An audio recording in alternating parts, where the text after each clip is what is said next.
హైదరాబాద్ లో జాబ్ చేస్తున్నారు రవి. వాళ్ళ అమ్మకి కొన్ని నెలలుగా హార్ట్ ప్రాబ్లం. ఒక పెద్ద ఆపరేషన్ అవసరం అని డాక్టర్ చెప్పారు. దీనికి 6 లక్షలకి పైగా ఖర్చు అవుతుందని చెప్పారు. రవి తన సేవింగ్స్ ని ఫ్రెండ్స్ ని అడిగి అప్పు తీసుకొని ఆయన పిఎఫ్ మొత్తాన్ని తీసి 6 లక్షలు రెడీ చేశాడు. సరిగ్గా ఆపరేషన్ కి 2 రోజుల ముందు దాని గురించి ఆలోచిస్తూ ఆఫీస్ లో లంచ్ చేస్తున్నాడు. ఇంతలో బ్యాంక్ నుండి ఒక మెసేజ్, మీ బ్యాంక్ అకౌంట్ ఫ్రీజ్ అయింది, అన్ఫ్రీజ్ చేసుకోవాలంటే ఈ లింక్ క్లిక్ చేయండి అని వచ్చింది. ఆ మెసేజ్ చూడగానే రవి భయపడ్డాడు. అసలు ఏమైందా అని లింక్ క్లిక్ చేసి చూస్తాడు. చూడ్డానికి కూడా బ్యాంక్ వెబ్సైట్ లానే ఉంది. ఆయన బ్యాంక్ డీటెయిల్స్ అన్ని ఇచ్చి లాగిన్ అయ్యాడు. 6 లక్షలు 60 సెకండ్లలో మాయం. ఇది రవి ఒక్కటి స్టోరీ మాత్రమే కాదు. ఇలాంటివి మన చుట్టుపక్కల వందల వేలలో కేసులు ఉంటాయి. కానీ దాని గురించి బయటకు ఎవరు చెప్పుకోరు. ఎందుకంటే పరువు పోతుందని భయం. ఒకటి గుర్తుపెట్టుకోండి, ఈ ఫ్రాడ్స్టర్స్ కి మన బలహీనతే వారి బలం, మన భయమే వాళ్ళ ఆయుధం. అయినా మన వాళ్ళు ఎలా ఆలోచిస్తారంటే బయటకు చెప్పుకున్నంత మాత్రం డబ్బులు రిటర్న్ వస్తాయా అని ఆలోచిస్తారు. కానీ అది తప్పు. ఈ వీడియో మొత్తం చూడండి, మీకు క్లారిటీ వస్తుంది. యాక్చువల్లీ సైబర్ క్రైమ్స్ అంటే ఏంటి? మనం రోజు మొబైల్స్ వాడతాం కదా, మొబైల్స్ కానీ ల్యాప్టాప్స్ కానీ కంప్యూటర్స్ కానీ సోషల్ మీడియా యూపీఐ పేమెంట్స్ ఇవి వాడతాం కదా,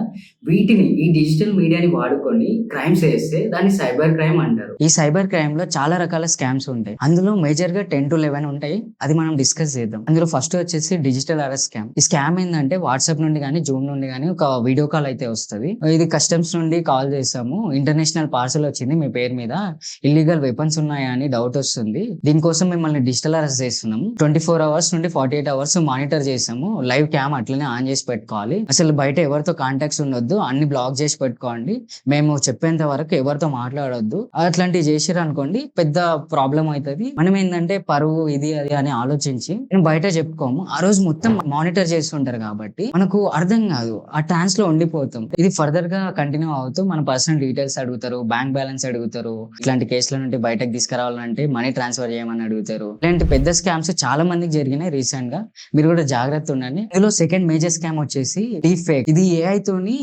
మన ఫేస్ అనేది మార్పేసి, ఇప్పుడు సపోజ్ నేను ఉన్నా అనుకోండి, మా ఫ్యామిలీ మెంబర్స్ కి ఫేస్ మార్పు వేసి నా లెక్క కాల్ చేసి, డాడీ నేను కార్తిక్ ని, ఇట్లా నాకు చిన్న యాక్సిడెంట్ అయ్యింది, అర్జెంట్ గా 2 lakhs కావాలి, హాస్పిటల్లో కట్టాలి అని వీడియో కాల్ చేస్తారు. అంత సెటప్ కూడా మొత్తం హాస్పిటలైజ్డ్ అయినట్టుంటది, డాక్టర్స్ ఉంటారు, అంతా మాట్లాడినట్టుంటది. రియల్ గా మన వాళ్ళు కంగారు పడి అర్జెంట్ అనగానే కొట్టేసి అంత టెంప్ట్ చేస్తారు అనమాట. ఇది ఒక పెద్ద మేజర్ స్కామ్. ఇందులో థర్డ్ వచ్చేసి fake investment and trading apps. ఇందులో యాప్స్ గానీ టెలిగ్రామ్ గ్రూప్స్ గానీ క్రియేట్ చేసి మనకు ప్రాఫిట్స్ వచ్చినట్టు చూపిస్తాయి స్టాక్ మార్కెట్ ది. దీన్ని నమ్మి మనం ఈ టెలిగ్రామ్ గ్రూప్లలో గానీ యాప్స్ లలో గానీ మన బ్యాంక్ డీటెయిల్స్ ఇచ్చేటట్టు చేస్తారు. ఈ ప్రాఫిట్స్ చూసి మనం కూడా వస్తుందేమో ట్రేడింగ్, ఇంకా మొత్తం మార్కెట్ మొత్తం మన చేతిలోనే ఉంది అనుకొని మనం డీటెయిల్స్ అయితే ఇస్తాం. డీటెయిల్స్ ఇచ్చిన క్షణంలోనే మన బ్యాంక్ బ్యాలెన్స్ అయితే ఖాళీ అవుతుంది. నెక్స్ట్ వచ్చేసి చాలా మంది వినే ఉంటారు కేవైసీ అప్డేట్ స్కామ్ అని. దీని గురించి స్పెషల్ గా చెప్పాల్సిన అవసరం లేదు.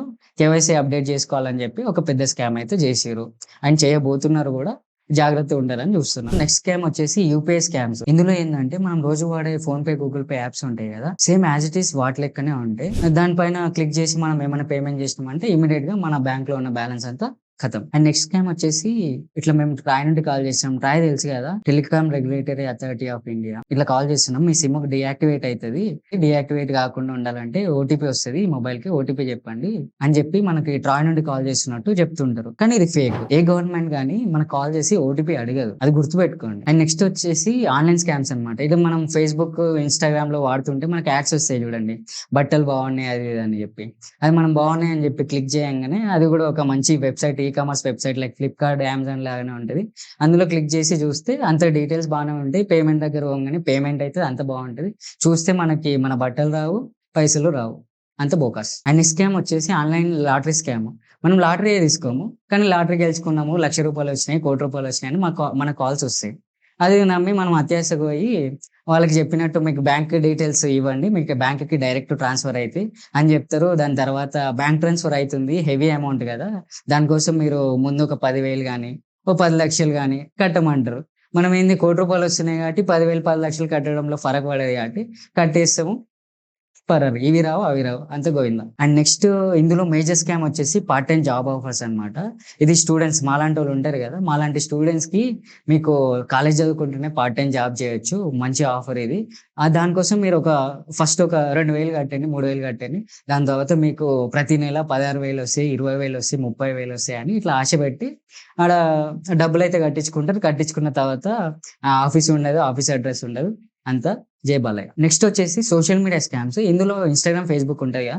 అందులో ఫేక్ అకౌంట్స్ క్రియేట్ చేసుకొని మంచిగా టెంప్టింగ్‌గా కనిపించే ప్రొఫైల్ పిక్‌లతోని మనకు ఫ్రెండ్ రిక్వెస్ట్ పెడతారు. ఆ ఫ్రెండ్ రిక్వెస్ట్ చూసి యాక్సెప్ట్ చేస్తే కొన్ని రోజులకు ఇట్లయింది, అట్లయింది అని చెప్పి ఏదో స్టోరీలు చెప్పి మనీ అయితే దోచేస్తారు. చూసుకోండి జాగ్రత్త మన కోసమే. నెక్స్ట్ వచ్చేసి ఫిషింగ్ అటాక్. చాలా మందికి తెలిసే ఉంటది. ఫేక్ ఈమెయిల్స్ అయితే పంపిస్తారు. ఇట్లా ట్రస్టెడ్ సోర్స్ నుండి వచ్చినట్టు. దాన్ని క్లిక్ చేస్తే మనకి డబ్బులన్నీ పోతాయి. లేదంటే ఓటీపీ పంపిస్తారు. ఓటీపీస్ తెలుసు కదా! బ్యాంక్ నుండి కాల్ చేసినట్టు, గవర్నమెంట్ నుండి కాల్ చేసినట్టు 100 రీజన్స్ చెప్పి ఓటీపీ అయితే తీసుకుంటారు. సో ఇలాంటి నెంబర్ ఆఫ్ స్కామ్స్ అనేది జరుగుతున్నాయి. కొన్ని నాకు తెలిసినవి, కొన్ని మీకు అవేర్నెస్ కోసం ఎగ్జాంపుల్స్ తో చెప్పాను. ఇంకా చాలా స్కామ్స్ ఉంటాయి. ఇలాంటి స్కామ్స్ జరగడానికి మెయిన్ రీజన్ ఏంటంటే మనం ఎక్కడ పడితే అక్కడ మన personal details like Aadhaar card గానీ, పాన్ కార్డ్ గానీ, ఓటీపీస్ గానీ షేర్ చేయడం అండ్ సోషల్ మీడియాలో తెలియని వాళ్ళని ఫ్రెండ్ రిక్వెస్ట్ యాక్సెప్ట్ చేయడం అండ్ గూగుల్ అకౌంట్ కి, సోషల్ మీడియా అకౌంట్ కి వీక్ పాస్వర్డ్స్ పెట్టుకోవడం, సేమ్ పాస్వర్డ్స్ పెట్టుకోవడం అండ్ ఎక్కడ పడితే అక్కడ లాగిన్ అవ్వడం, ఇలాంటివి మేజర్ రీజన్స్ అన్నమాట దీనికి. ఇలాంటివి జరగకుండా ఎలాంటి జాగ్రత్తలు తీసుకోవాలో చూద్దాం ఇప్పుడు. ఫస్ట్ స్టెప్ మనం ఏం చేయాలంటే మన సోషల్ మీడియా అకౌంట్స్ కి కానీ, గూగుల్ అకౌంట్ కి కానీ స్ట్రాంగ్ పాస్వర్డ్ వాడాలి. ఎందుకంటే వీళ్ళు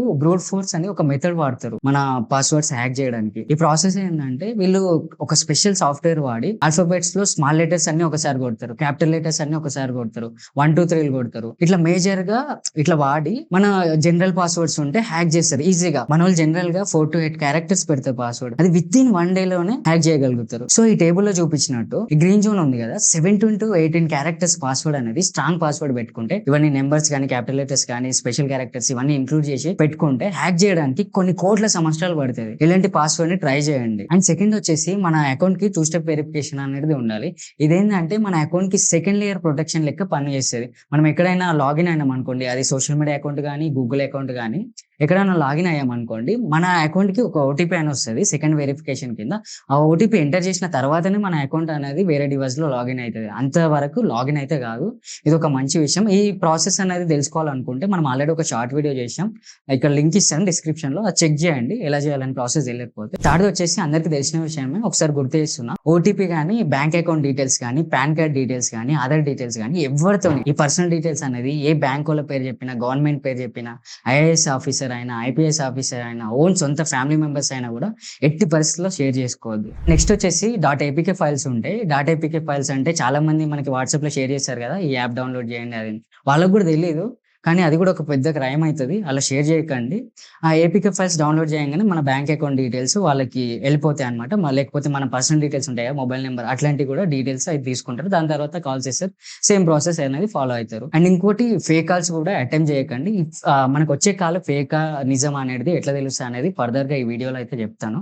లాస్ట్ వరకు చూడండి వీడియో అయితే, ఎందుకంటే చాలా ఇన్ఫర్మేటివ్ గా ఉంటది. దానికన్నా ముందు ఒక వెబ్సైట్ ఉంటది, హ్యావ్ ఐ బీన్ పాండ్ అని. ఈ వెబ్సైట్ లింక్ డిస్క్రిప్షన్ లో ఇస్తాను. ఇది దేనికి యూజ్ అవుతుంది అంటే, ఒకవేళ మన డేటా లీక్ అయితే రెడ్ కలర్ లో కౌంట్ చూపిస్తుంది అండ్ డీటెయిల్స్ కూడా చూపిస్తుంది, ఎందులో లీక్ అయింది ఏంది అని. ఎలాంటి డేటా బ్రీచ్ కాకపోతే గ్రీన్ కలర్ లో చూపిస్తుంది. ఈ వీడియో మొత్తం కంప్లీట్ అయ్యాక ఒకసారి మీ మెయిల్ ఐడి కూడా ఈ లింక్ క్లిక్ చేసి చెక్ చేసుకోండి, ఏమైనా డేటా బ్రీచెస్ ఉన్నాయా, లీక్ అయిందా అని. ఓకే, ఇక్కడ దాకా బాగానే ఉంది. ఒకవేళ ఆల్రెడీ ఎవరైనా స్కామ్ లో పడి ఉంటే, లేకపోతే ఇన్ ఫ్యూచర్ లో పడితే ఎలాంటి జాగ్రత్తలు తీసుకోవాలో ఇప్పుడు చూద్దాం. ఇలాంటి ఫ్రాడ్స్ జరిగితే, అది జరిగిన వెంటనే మనం cybercrime.gov.in అని ఒక వెబ్సైట్ ఉంటుంది, డిస్ప్లే పైన చూపిస్తాను. అందులో వెళ్ళి కంప్లైంట్ అనేది రైజ్ చేయొచ్చు అనమాట. అది ఎలా చేయాలో ఇప్పుడు ప్రాసెస్ అనేది చూద్దాం. ఇక్కడ చూస్తున్నారు కదా, cybercrime.gov.in వెబ్సైట్ లోకి వెళ్ళి హోమ్ బటన్ పక్కన రిజిస్టర్ ఏ కంప్లైంట్ అనే ఆప్షన్ ఉంటుంది. అది క్లిక్ చేస్తే 3 ఆప్షన్స్ ఉంటాయి, women or children related crime అని, ఫినాన్షియల్ ఫ్రాడ్ అని, అదర్ సైబర్ క్రైమ్ అని. సో ఈ 3 కేటగిరీలో మన క్రైమ్ అనేది మనం ఇందాక డిస్కస్ చేసినాం కదా, అలాంటి స్కామ్స్ అనేవి ఏ కేటగిరీ కిందకి వస్తుందో ఇక్కడ కనిపిస్తుంది కదా. ఈ 3 ఆప్షన్స్ లలో ఏ ఆప్షన్ అయినా క్లిక్ చేసుకొని అక్కడ లాగిన్ డీటెయిల్స్ అడుగుతుంది. అక్కడ మనం అకౌంట్ క్రియేట్ చేసుకుని ఇక్కడ ఆప్షన్ కనిపిస్తుంది కదా, క్రియేట్ న్యూ అకౌంట్ అని. దీని మీద క్లిక్ చేసి కొత్త అకౌంట్ క్రియేట్ చేసుకొని మన డీటెయిల్స్ ఇచ్చి లాగిన్ చేసుకోవచ్చు. లాగిన్ చేసుకొని మనకి స్కామ్ జరిగిన ప్రూఫ్స్ ఉంటాయి కదా, ట్రాన్సాక్షన్ చేసినాయి కానీ మనకి, లేకపోతే స్కామ్ కాల్స్ వచ్చినాయి కానీ, స్కామ్ మెసేజెస్ కానీ, ఈ ప్రూఫ్స్ అన్ని పెట్టుకొని మనం అక్కడ అప్లోడ్ చేయాల్సి ఉంటది. అవన్నీ ఇచ్చి మనం కంప్లైంట్ అనేది రైజ్ చేయవచ్చు. కంప్లైంట్ ఇచ్చాము, ఇక్కడ దాకా బాగానే ఉంది. ఈ కంప్లైంట్ డీటెయిల్స్ చెక్ చేసుకోవాలంటే పక్కనే ఇంకో ఆప్షన్ ఉంటుంది, ట్రాక్ యువర్ కంప్లైంట్ అని. దాని పైన క్లిక్ చేసి కంప్లైంట్ స్టేటస్ అనేది చెక్ చేసుకోవచ్చు. అండ్ ఇందాక చెప్తాను కదా, అన్నోన్ కాల్స్ వస్తే అది స్కామర్ కాలా, నార్మల్ కాలా అని ఎలా తెలుసుకోవాలని. ఈ వెబ్సైట్ లోనే మీకు డౌట్ వచ్చిన మొబైల్ నెంబర్ ని కానీ, ఈమెయిల్ ఐడిని కానీ, యూపీఐ ఐడిని కానీ, బ్యాంక్ అకౌంట్ నెంబర్ ని కానీ, సోషల్ మీడియా అకౌంట్ ని కానీ, ఇందులో ఏదైనా కానీ రిపోర్ట్ అండ్ చెక్ సస్పెక్ట్ అనే ఆప్షన్ ఉంటుంది.